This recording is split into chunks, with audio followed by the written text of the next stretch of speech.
কোরআন একটা ভাওতাবাজি জামাত ইসলামের।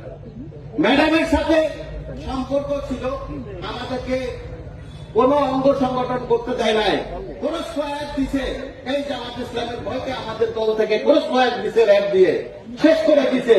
যুবদল করতে দেয় নাই, ছাত্রদল করতে দেয় নাই। দিনের বাংলা ভোটে রাত্র 12টার সময় ম্যাডাম আসছে, দরজা আমি টানি, খুলে না। ম্যাডাম গিয়েছে, তার এক ছেলে আছে। কে ছেলে? আমি কে ছেলে? কে? মুজাহিদ সাহেব তার ছেলে। সে আসছে, ম্যাডামের দরজা খুলছে, তারপরে নামছে। দেখেন এত বড় কি করছে তারা, ম্যাডামকে সম্মান দিছে, তারা এইভাবে তারা দখল করে নিছে।